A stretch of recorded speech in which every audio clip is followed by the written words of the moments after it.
All right, good morning. Good morning. Welcome to First Parish Church in Billerica, a Unitarian Universalist welcoming congregation. Whoever you are and wherever you are on life's journey, you're welcome here this morning. And usually I'd say, and we invite you to stay after for a coffee and conversation, but we're canceling coffee hour. We had one of the members of the congregation be positive for COVID after the reception that was here on Thursday for the Pride flag raising, which is why we're all wearing masks. So very short but wonderful sermon to follow. I just want to start by mentioning that First Parish was built on the unceded land of the Pawtucket and Massachusetts people. We acknowledge the connection they have with the land, and we recognize the hardships they have endured. My name is Brita Learned. I'll be the worship assistant for today's service. And our worship leader this morning is our part-time minister, Reverend Steve Wilson. He is just wonderful. He's here. Yes, he's here. He combines humor with a deep commitment to service, and we're very happy to have him with us here this morning. Today's about revolution, celebration of that to some degree. Bread is thought to be invented 30,000 years ago. Sliced bread from a machine invented in 1928 in Missouri. Buttons came into popular use in the modern world in Germany in the 13th century. Before the 13th century, we didn't have functional buttons that kept clothes together. Shoes came into effect sometime between 3,000 and 4,000 years ago. Before that, nobody wore shoes. The invention of different right and left shoes only little more than 220 years ago. Prior to that, you were wearing flat sandals, those classic Roman sandals that had no arches or anything like that. Women being able to vote is about 100 years old, and a couple of years more than that. We are all, more than we ever notice, part of a revolution. 7 years ago, I remember where I was standing. It was in San Francisco, of all places, a great place to be, when a federal law got passed that allowed for people of the same sex to get married federally. Today, using personal experiences, my own, and I'm going to lay out the history first. We're going to march the sort of last 60, 70 years of progress. And then I will invite everyone here or anyone who wishes to come up and say their piece, talk about where they were or how that journey has been for them, where they started, a moment of awareness, that kind of thing. So we are always in this world living in a sociological experiment, and today we sort of lay that bare. So that's today's theme. And I would encourage you all to just take a minute to just greet your neighbor. Go reach around and say hello. And, you know, we're not that COVID-ish. We can talk. Just simple waves are okay too. Thank you, Lee. I'm going to pull the prayer and the reading together today and share something from a letter written to Dr. Laura Schlesinger. Many of you might have come across this. The letter reads, "Thank you, Laura, for doing so much to educate people regarding God's law. I've learned a great deal from you, and I try to share that knowledge with as many people as I can. However, I do need some advice from you, regarding some specific laws and how best to follow them." Dr. Laura Schlesinger is a big advocate about the Bible and scripture around sexuality in particular. The questions to her were this: when I burn a bull on the altar as a sacrifice, I know it creates a pleasing odor for the Lord, as Leviticus chapter 1, verse 9 tells me. The problem is my neighbors, they claim the odor is not pleasing to them. How should I deal with this? Secondly, I would like to sell my daughter into slavery, as it suggests in Exodus 21, verse 7. In this day and age, what do you think would be a fair price for her? One more question, or more. I know that I'm allowed no contact with a woman while she's in her period of menstrual uncleanliness, as Leviticus chapter 15, verses 19 through 24 tell me. The problem is, how do I tell? I've tried asking, but most women take offense. Leviticus chapter 25, verse 44 states that I may buy slaves from the nations that are around us. A friend of mine claims that this applies to Mexicans, but not Canadians. Can you clarify? And I have a neighbor who insists on working on the Sabbath. Exodus chapter 35, verse 2 clearly states that he should be put to death. Am I morally obliged to kill him myself? Friend of mine feels as though even though eating shellfish is an abomination, as Leviticus chapter 10, verse 10 suggests, is it lesser an abomination than homosexuality? I don't agree. Can you help me settle this? And Leviticus 20:20 states that I may not approach the altar of God if I have a defect in my sight. I have to admit that I wear prescription glasses. Does my vision have to be 20/20, or is there some wiggle room there? I know I've studied these. I know that you've studied these things extensively, so I'm confident you can help. Thank you again for reminding us that God's word is eternal and unchanging. Funny if it were not so relevant. The modern journey of where we stand today in regards to LGBTQ, A and I awareness and acceptance really begins after World War II, when the great shakeup of American life off farms kind of found its full form, and army barracks began to be filled with people from different races, and cultural mix really took place. It's always taken place, but that seems to be a mark. Among the first formal efforts to stand up and demand a voice for gay rights and the thus was in the post-war period in the Los Angeles-based group called the Mattachine Society, founded in the 1950s by 7 gay men and a group of lesbians in San Francisco, kind of paralleling each other in time, called the Daughters of Bilitis, or I'm not sure I'm pronouncing that right. These groups, respectively named for a masked French theater group, originally back in time, and ancient lesbian poetry, were among the first post-war advocates for LGBTQ rights that we would identify today. And one of the earliest moments of this kind of a public awareness and even an empathy came in reaction to Eugene McCarthy's persecution of gays and lesbians, grouping them all together as communists, right? The great sin of the time. All people who were deviant were accused multiple ways of being deviant. And like with race-based civil rights, the 50s were a period when gestation for change and an awareness that change was coming began to take place. In the 1940s, 50s, and 60s, people regularly arrested LGBTQ people based on an informal 3-article dress code rule. It was, you could not dress counter to your gender. And in the 1940s and 50s, the gay world drew their early modern demands from legitimacy, not only from a generally slowly increasing awareness of their own experiences and beginning to have conversations, but from psychological work that a few academics were beginning to reveal about people's sexual experiences. The most famous of these researchers took the time to study what our real sexuality was like, Kinsey being the most famous of these. Kinsey's report showed Americans for the first time saw that homosexual acts and other deviant behavior was for the first time actually fairly normal. It was among the first moments of awareness that this was stuff that happened. And while Kinsey was the first known of the sex researchers, he was not alone. There was a woman named Dr. Evelyn Hooker.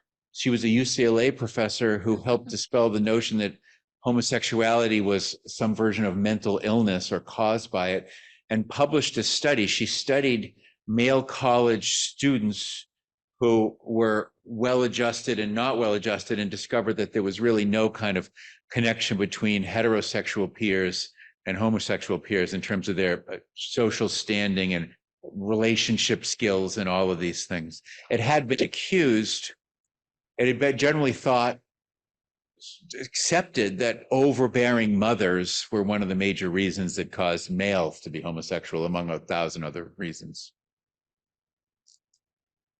In 1951, Donald Webster Corey published a book called The Homosexual in America. And it was a work that sets the stage for gays and lesbians not being considered deviants, but legitimate minority groups that deserved some rights. Of course, this was the start of the civil rights movement, right? And we're looking at it it was a long time before homosexuals could get married, of course. And it'd be difficult to overstate how impactful the civil rights movement was for getting groups that were minorities defended and having their rights not overwhelmed by the majority. The civil rights movement established the precedent that the rights of minority groups needed defending against an overwhelming majority otherwise. And towards the end of the 60s, when the largest civil rights victories took place, when King was shot, there were large protests in Washington, D.C., followed by the Stonewall riots in the late 60s.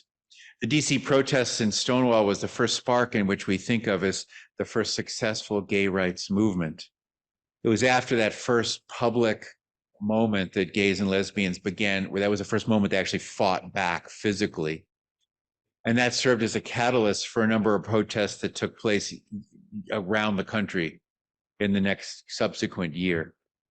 It's at Stonewall at this moment when those brave, frustrated, indignant souls who stood up against police brutality, it's why Pride is set in June, not to mention the good weather in the Northeast, but Stonewall in late June is why, as we're going to have a celebration on the 28th here on a Wednesday night. I was 2 when Stonewall happened, the oldest son to parents who were no more inclined to hang out in Greenwich Village with gay people than they were to hitch a ride with Neil Armstrong to the moon. 6 months after Stonewall, the 70s happened, and it was in the 70s that a flowering of nonprofit groups standing up to fight for gays and lesbians grew. To my knowledge, at least in America, it was the first decade that people were open about their sexuality, had positions of power. In the 70s, we saw the first gay ordained clergy. Nope, sadly not us, the UCC, a minister in 1972. And during the 1970s, 2 first admittedly gay public officials, Kathy Kolzanesco, that's the pronunciation, in Ann Arbor, and Harvey Milk, even more famously in San Francisco, was elected. It was during this period also that PFLAG got started in the 70s. In 1973, homosexuality was removed from the Diagnostic Manual of Psychiatric Diseases as a disorder, and the decade closed with the first significant gay rights march in Washington. To use a 21st century term to describe the 70s phenomenon, that heteronormative dam of rules and presumptions had begun to leak pretty badly. I was a kid during the 70s, and my first exposure to gay people was limited to a couple of cosmopolitan architects that my dad knew in his construction business. Jack was the closest of my parents' friends, and he gave me the first cassette tape I ever owned. It was not surprisingly Barry Manilow's Copacabana album. Jack was a cosmopolitan, thoughtful guy, and we spoke of him with respect, but because we knew he was gay, there was always he was culturally different than we were, and we knew that about him, and that was a slightly fearful thing. However, Jack's insidious attempt to sway me away from my increasing interest in Charlie's Angels and join the gay army failed. It was during this time that the gay agenda had advanced enough to the warrants of Anita Bryant. Most of us would remember her antics in the first moral majority efforts to fight back against this kind of emerging liberation. I certainly remember her ads for orange juice in between, the clips of the Lawrence Welk show that my grandparents and great aunt and uncle watched together every Saturday night. And when the 80s started, that was the start of my teens, and sadly, AIDS also gets started. In addition to killing way too many people before serious resources and attention were given to it, the AIDS crisis both raised up the needs of the gay community to be paid attention to, and because of fear, set back the effort for greater social acceptance as well. It's hard to say where there was a pull and a push there, but that happened. It was also the time that ACT UP got going, and the creation of the massive AIDS quilt that was sort of carted around the country and grew exponentially, honoring those lost to the disease. For me, I graduated from high school in 1985, Lexington, just a town or two over. I graduated in a class of 562 suburban teens. There was not one officially out kid in my class in 1985. Although I was never a bully, being straight and growing up on football fields and construction sites, I am sure that I called more than one person a fag around the parking lot and other places like that. It was one of the popular slurs that filled our mouth. I'm even more certain that as a shy kid who was insecure about his lack of experience with girls, that I would have thought nothing of figuratively running the other way from any association that labeled me gay. When I entered college, karma called, and in the first semester I had a gay roommate.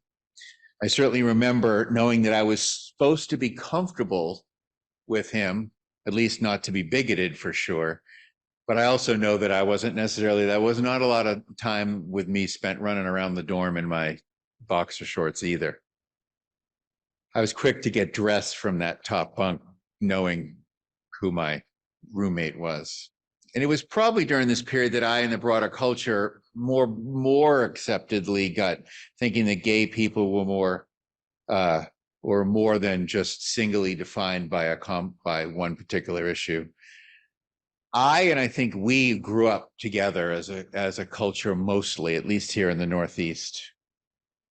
We were developing a nuance. I was woking up to push myself past my own comfort zones as part of my own moral growth, right? As I saw that as a moral step for me, and we in this church certainly gained along that same way. It was in college that sort of moral sense of goodwill, compassion moved over to accept people who were different. Prior to that, I didn't really have that. As we entered the 90s, Clinton's don't ask, don't tell policy was actually oddly a mark of progress and openness for the military, as imperfect as that is. And it was the decade of Ellen DeGeneres came out, and in 1994, at the 25th anniversary of the Stonewall riots, was highlighted by a massive city parade. Maybe some of you were there. I was there. I marched through the streets with my girlfriend's sister. My girlfriend got lost. We were all there, who a couple of years came out of the closet herself. And I had never in my life felt such sexual energy in a place before. It was a very memorable experience. Never since, for that matter. As the 90s were winding down, anyone with a soul saw Matthew Shepard's brutal and unnecessary death as a mark of all the work that was left to be done, for sure, to uphold the inherent dignity of all of us. And as we entered the new millennium, Vermont got the legitimization and legalization of gay marriage rolling by making at least same-sex unions legal. In 2004, Massachusetts, Unitarian minister marrying them, became the first state to perform same-sex marriages, and the right for same-sex couples to marry involved the Supreme Court. In the same year, Texas ended the decriminalization of sodomy, which was the last of the major sex crimes that was on record. They're sort of returning, obviously, our work not done. In 2003, with the end of state sodomy laws, Americans were finally freed from their sexual behavior being classified as criminal. The road to the rights had begun, and the modern list starts adding dates very fast after 2004. If we're going to look through the modern list, be an endless list of new rules starting there. The dam had burst on the effort to hold back legal rights for people who wish to discriminate. Gay marriage is now legal in most of the developed world.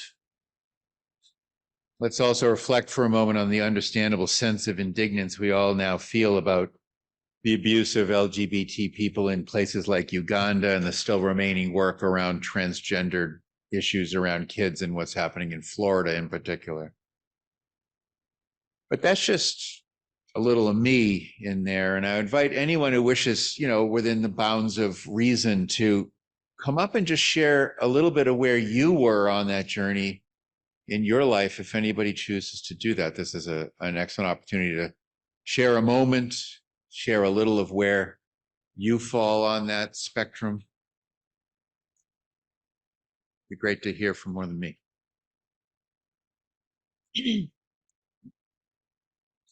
So I'm Meredith. As Steve was going through those dates, I'm 45, so I was born in 1978. I grew up in I'll just say the state of Iowa. I grew up in Iowa City, Iowa, which is a big university town. Therefore, it's really the only part of the state that has forward thinking. So I grew up very cognizant of people who were different, because I was super different too from everybody that I surrounded with in my family. My first notion of gays, lesbians, anyone was the AIDS epidemic.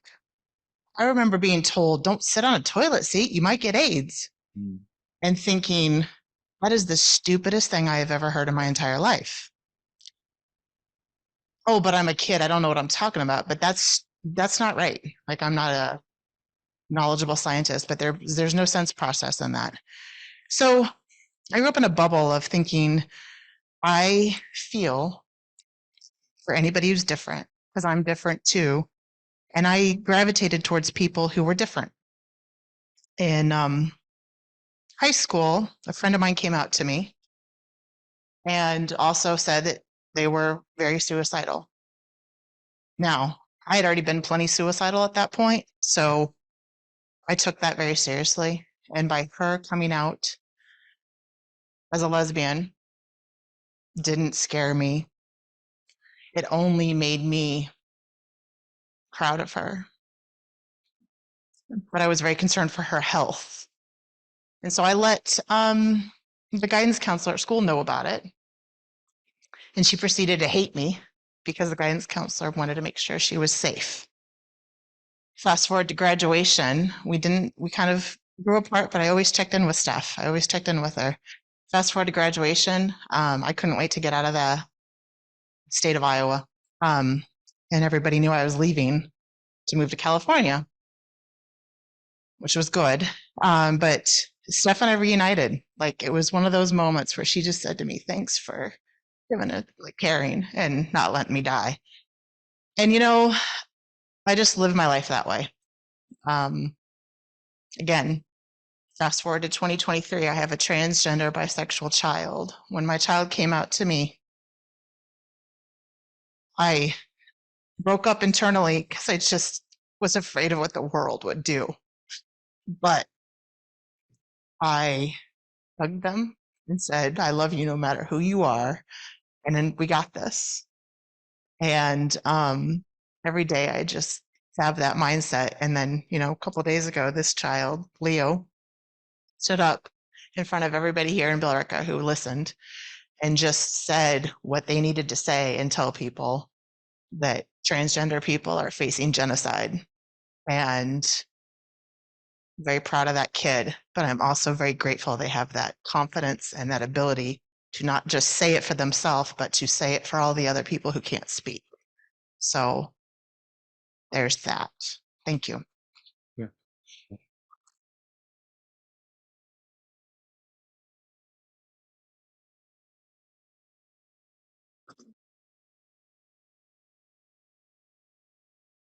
So I'm a little younger, but I grew up in rural Georgia, which is still in the ancient past. I grew up being afraid to be different because Matthew Shepard, his death and torture was celebrated where I grew up and still is to this day. Um, one of the first times I knew that we had to leave Georgia and move to a place that was more in line with my values was in 2014, 9 years ago. A friend of mine who is gay, he and his boyfriend were thrown out of the local movie theater and threatened with arrest for daring to hold hands and to kiss less than a decade ago. And I knew that between all the lynchings of anyone who dares to look different and dares to act different and be different, I didn't want my children to grow up in that environment. And I have friends and they're with their children, and we are so fortunate to be in a place where my kids can walk down the street holding hands with each other or any of their friends and not fear for their own safety. I don't remember exactly the first time I knew someone was gay, but I know that no one from my high school class was publicly out. And there are a lot of people that I went to high school with that now are out. So I can only imagine how many of them knew when they were teenagers. Progress happens very quickly in some places and not at all in others. And this is a big country, it's a huge world, and we just need to keep that in mind that some of us are very privileged, especially if you're white. And those who look different and feel different and act different may not have the same privileges that we have.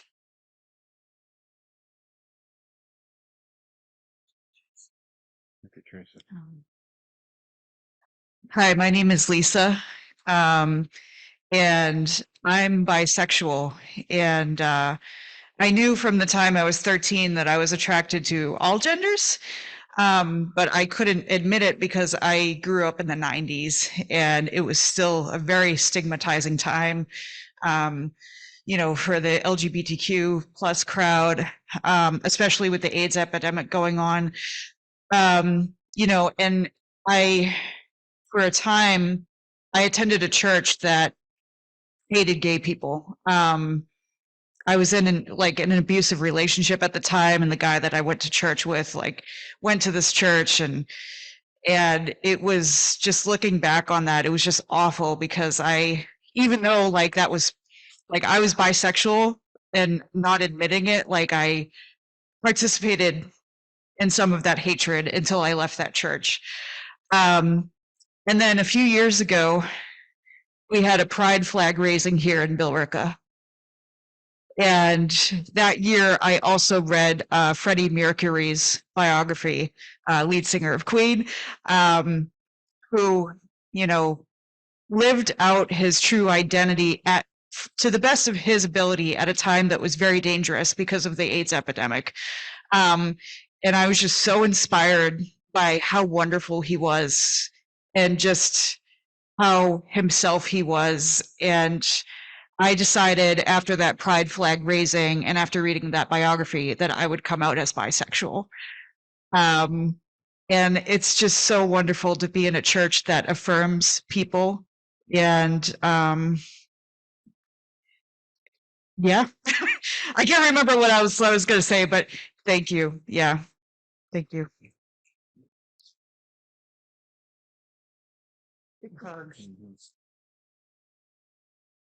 I'm Lisa, and I'm a little older than Steve, not much. But anyways, I guess I kind of have a little bit of a different story. As Teresa mentioned, being very privileged to grow up in Massachusetts, I was even more privileged to grow up in Cambridge. I went to high school at Cambridge Ringe and Latin and knew a couple of gay people without a problem. I was lucky to be able to go to places like, went to Man Ray, first time I ever kissed a girl, was at this amazing club where just everybody was themselves. You could dress any way you wanted to. Everything was fine. It was okay. I worked for a moving company in Cambridge, and my coworker was gay. His name was Donnie, and we became very, very close. Donnie was a couple of years older than me, lived in the Fenway, introduced me to some amazing people, all his friends. It was also the early 80s. And he was losing friends literally like once a week. We would be crying and holding each other. It was rough. The AIDS early 80s was really rough. One day, Donnie didn't answer his phone, didn't answer his door, just disappeared. And it was a year later before I found out he knew he had AIDS and he left. And he died on his own, all by himself. Didn't want to be around anybody. His family didn't accept him. He didn't want to be in around anything. It was pretty rough. My cousin is gay. When my mother called me and said, "Your cousin Richard is gay," and I'm like, "Didn't you know this?" Like, oh my God, like he's like, really? I think I knew since we were 10 that he was gay. Him and his husband now, Dawn, they've been together 32 years. They have an amazing life and amazing. I have a more positive and have had a longer experience with like being around gay people. I'm like, I graduated a year before you in Cambridge, right down the road, and I had plenty of gay people that were out in high school. So it's very strange that even in the same state, we had a different experience. But I consider myself very lucky. I have a lot of gay family members. I am bisexual myself, have never had an issue. I've been okay. So I've always been an ally. I always want to support people. I am like, Lisa, I remember when you came out at the Pride flag raising a couple of years back. I remember another person in the community who came out as a young man out there. And it's a girl last year in high school who came running up on the stage and it's just that we thank God we have a positive community here and that we're accepting and that we're going to keep going. We're going to just keep progress moving forward. Thank you, Lisa.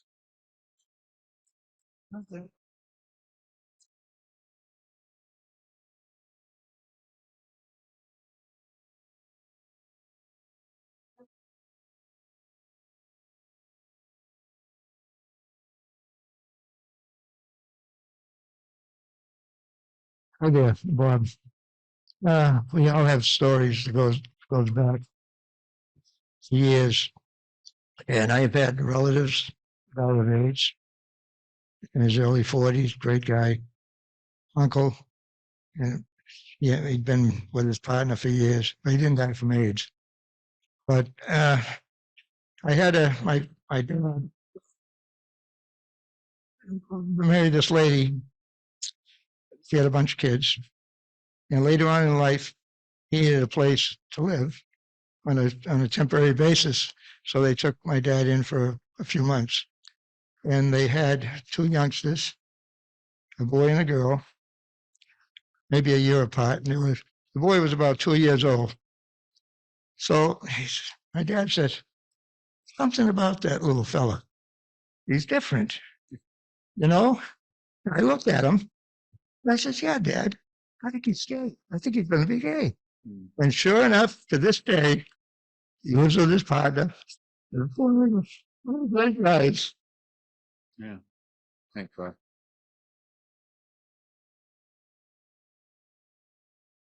It's now time for our offertory, and that usually involves some nonsense from me. And in this particular story, Bill Maher was asked one time why he thought there were so many gay priests, and he responded simply by saying, "You couldn't possibly put on the pageantry of the Vatican with that many straight men." So give generously to the life and work of this church.